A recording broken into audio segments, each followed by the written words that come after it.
Breaking news చూస్తున్నాం. రాష్ట్రంలో రోజు రోజుకు పెరిగిపోతున్న గంజాయి గ్యాంగ్ ఆగడాలు పెరిగిపోతున్నాయి. నల్గొండ జిల్లా మిర్యాలగూడలో గంజాయి బ్యాచ్ హల్చల్ చేసింది. బంగారుగడ్డ ప్రాంతంలో ఉన్న పప్పు మిల్లు వద్ద ఒక యువకుడిని 10 మంది గంజాయి బ్యాచ్ విచక్షణారహితంగా కొట్టారు. కొట్టొద్దని ఎంత బతిమాలడినా వినకుండా గంజాయి గ్యాంగ్ యువకులు ఆ యువకుడిని పిడిగుద్దులు గుద్దుతూ ఎగిరెగిరి తన్నారు. తీవ్రంగా గాయపడిన యువకుడిని పోలీసులు ఫిర్యాదు చేశాడు. బాధితుడి ఫిర్యాదు మేరకు కేసు నమోదు చేసుకున్న పోలీసులు సీసీటీవీ ఫుటేజ్ ఆధారంగా దర్యాప్తు చేస్తున్నారు.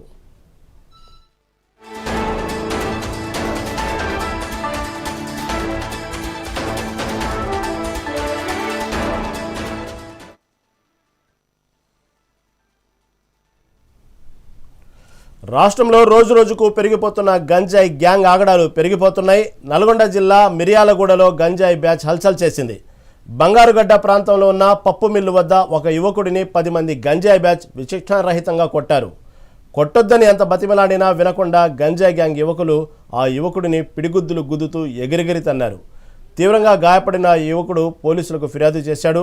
బాధితుడి ఫిర్యాదు మేరకు కేసు నమోదు చేసుకున్న పోలీసులు సీసీటీవీ ఫుటేజ్ ఆధారంగా దర్యాప్తు చేస్తున్నారు.